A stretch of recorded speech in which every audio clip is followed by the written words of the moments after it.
নমস্কার বন্ধুরা। ব্রহ্ম মুহূর্তে ঘুম থেকে উঠলে কি কি লাভ পাওয়া যায় সেটাই আজকে বলবো। যদি আপনাদের সময় খুব খারাপ যায় তাহলে ব্রহ্ম মুহূর্তে ঘুম থেকে উঠুন। বৈদিক শাস্ত্র অনুসারে ব্রহ্ম মুহূর্তে ঘুম থেকে ওঠা খুবই জরুরি।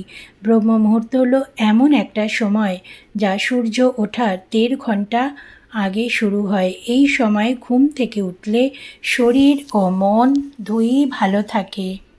দেখবেন আগেকার দিনের মুনি ঋষিরা কিন্তু ব্রহ্ম মুহূর্তে ঘুম থেকে উঠে পড়তেন। শুধু মুনি ঋষিদের জন্য নয়, সাধারণ গৃহস্থ মানুষেরাও ব্রহ্ম মুহূর্তে বিছানা ছেড়ে উঠেই পড়তেন। যদিও আজকালকার দিনে আমরা অনেকেই রাত করে ঘুমোতে যাই এবং বেলা করে ঘুম থেকে উঠি। এই অভ্যেস কিন্তু শারীরিক ও মানসিক স্বাস্থ্যের জন্য মোটেও ভালো নয়। ব্রহ্ম মুহূর্তে ঘুম থেকে ওঠার নানা উপকারিতা রয়েছে। আয়ুর্বেদ অনুসারে সূর্যোদয়ের 1.5 ঘন্টা আগে যে সময় তাকেই বলে ব্রাহ্ম মুহূর্ত। সূর্যোদয়ের সময়ের সঙ্গে এটি স্থান ও সময় বিশেষে বদলে যায়। আমাদের দেশের পূর্ব প্রান্তে ও পশ্চিম প্রান্তে সূর্যোদয়ের সময়ের মধ্যে অনেকটা পার্থক্য থাকে। সেই হিসাবে এই দুই এলাকায় ব্রহ্ম মুহূর্ত আলাদা। যখন সূর্যোদয় ভোর 5টায় হবে তখন ব্রহ্ম মুহূর্ত হবে 3টা 30 মিনিটে। আবার কোনো স্থানে সূর্যোদয়ের সময় যদি হয় সকাল 7টা, সেখানে ব্রহ্ম মুহূর্ত শুরু হবে ভোর 5টা 30 মিনিটে। ব্রহ্ম মুহূর্ত হল স্বয়ং ব্রহ্মার সময়। আধুনিক চিকিৎসা শাস্ত্র অনুসারে ব্রাহ্ম মুহূর্তে ঘুম থেকে উঠলে আমাদের শরীরে মেলাটোনিন হরমোন ক্ষরিত হয়, যা আমাদের শারীরিক ও মানসিক স্বাস্থ্য ভালো করে। এই বিশেষ সময়ে ঘুম থেকে উঠে হাত মুখ ধুয়ে আধ ঘন্টা প্রাণায়াম করলে মস্তিষ্কের ক্ষমতা বৃদ্ধি পায়। সেই সঙ্গে গৃহস্থের অন্দরে পজিটিভ শক্তি এতটাই বেড়ে যায় যে জীবনের পথে নানা বাধা সরে যায়। ভোর হওয়ার 1.5 ঘন্টা আগে ঘুম থেকে উঠে প্রকৃতির মাঝে কিছুটা সময় কাটান। দেখবেন দিনের পর দিন এমনটা করলে আপনার ভাবনা চিন্তায় ফারাক আসতে শুরু করবে। মনের মধ্যে সমস্ত নেগেটিভ ভাবনা দূর হয়ে যাবে।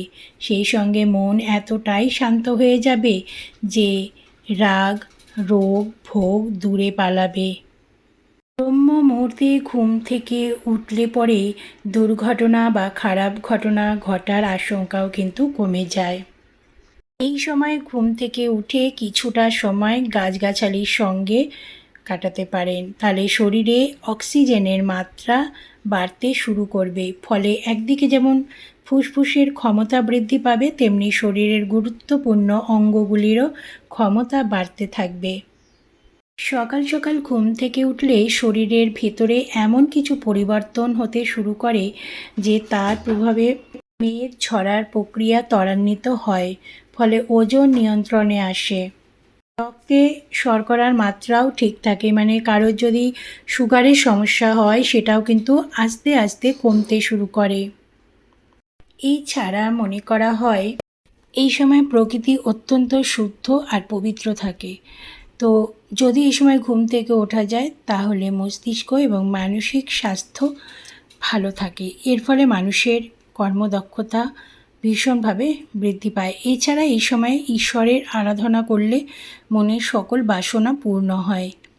কারণ এই সময় ঈশ্বর সবথেকে বেশি ঈশ্বরের সঙ্গে সংযোগ স্থাপন করা যায়। বন্ধুরা, আপনারা ধরুন গভীর ঘুমে আচ্ছন্ন আছেন, তো আপনাদের যদি 3টে থেকে 5টার মধ্যে ঘুম ভেঙে যায় তাহলে জানবেন যে এটা খুব ভালো সংকেত। এবং এটা যদি বেশ কয়েকদিন হয়, সপ্তাহে 2 দিন 4 দিন পর পর যদি হতে থাকে যে 3টে থেকে 5টার মধ্যে আপনাদের ঘুম ভেঙে যাচ্ছে, তাহলে জানবেন যে আপনাদের শুভ সময় আসন্ন। এই সময় যদি কোনোভাবে হঠাৎ ঘুম ভেঙে যায় তাহলে ঘুমিয়ে পড়বেন না, আর তৎক্ষণাৎ বিছানা ছেড়ে উঠে পড়বেন এবং হাত মুখ ধুয়ে জল দিয়ে মুখ টুক ধুয়ে কিছুক্ষণ চুপ করে বসে ধ্যান করবেন। তারপর আপনি যে ঈশ্বরের প্রতি সবথেকে বেশি বিশ্বাসী, সে ঈশ্বরের কাছে নিজের মনের প্রার্থনা জানাবেন। মনে করা হয় যে এই সময়ের প্রার্থনা খুব দ্রুত পূর্ণ হয়। আপনার জীবন বদলে যেতে পারে এই সময়ের প্রার্থনা। এছাড়া মনে করা হয় যে এই সময় প্রকৃতি অত্যন্ত শুদ্ধ থাকে আর পবিত্র থাকে। যদি এই সময়ে ঘুম থেকে ওঠা যায় তাহলে মানসিক স্বাস্থ্য কিন্তু ভীষণ ভালো থাকে। ঠিক আছে? আর এই সময় ঘুম থেকে উঠে একটু ধ্যান, একটু জপ এগুলো করবেন, একটু ঈশ্বরের নাম করবেন। দেখবেন যে আস্তে আস্তে আপনাদের নেগেটিভ যা কিছু ঘর থেকে একদম দূর হয়ে যাবে। আর যা কিছু পজিটিভ তা কিছু আপনি কিন্তু হাতের মুঠোয় ধরে নিতে পারবেন। তো বন্ধুরা, এত সুন্দর একটা ব্রহ্ম মুহূর্তের উপকারিতা আপনারা একটা সংকল্প করে নেবেন। মানে ধরুন 21 দিনের একটা সংকল্প করে নেবেন বা 11 দিনের একটা সংকল্প করে নেবেন। যদি খুব খারাপ সময় যায়, কোনো মনস্কামনা হয়তো পূর্ণ হচ্ছে না, তখন সেক্ষেত্রে আপনারা 11 দিন বা 21 দিনের একটা সংকল্প করে সেই ব্রহ্ম মুহূর্তে চেষ্টা করুন ঘুম থেকে উঠে পড়তে। তারপর ঈশ্বরের আরাধনা করে ঈশ্বরের কাছে সমস্ত কিছু জানিয়ে তারপর আপনি আবার রেস্ট করুন, কোনো অসুবিধা নেই। কিন্তু এই ব্রহ্ম মুহূর্তটাকে ভীষণভাবে কাজে লাগান। দেখবেন যে আপনাদের সকল রকম টেনশান দূর হয়ে যাবে আর নিজের মধ্যে এতটা পজিটিভ ভাব আসবে। কারণ এখন সবাই হতাশ হয়ে থাকে চাকরি বাকরি, পড়াশুনো, ব্যবসা বাণিজ্য সব কিছু নিয়ে। তো হতাশ হবেন না। এই 11 দিনের একটা সংকল্প বা 21 দিনের একটা সংকল্প করুন, করে ব্রহ্ম মুহূর্তে ঘুম থেকে উঠে চেষ্টা করুন একটু ধ্যান জপ করার, একটু ঈশ্বরের নাম করার। তো আস্তে আস্তে দেখবেন যে আপনারা দিন দিন এগিয়ে যাচ্ছেন ভালোর দিকে। আর সেই রেজাল্ট কিন্তু আপনারা নিজের হাতে নাতেই দেখতে পারবেন, নিজের চোখে দেখতে পারবেন। তো যাই হোক বন্ধুরা, আপনাদের কেমন লাগলো ভিডিওটা অবশ্যই আমাকে জানাবেন। আর ভালো লাগলে একটা লাইক করে দেবেন। আর যারা আমার নতুন বন্ধুরা আসছেন তারা একটা সাবস্ক্রাইব করবেন, ভিডিওটি সবার মধ্যে শেয়ার করে দেবেন। ভালো থাকবেন।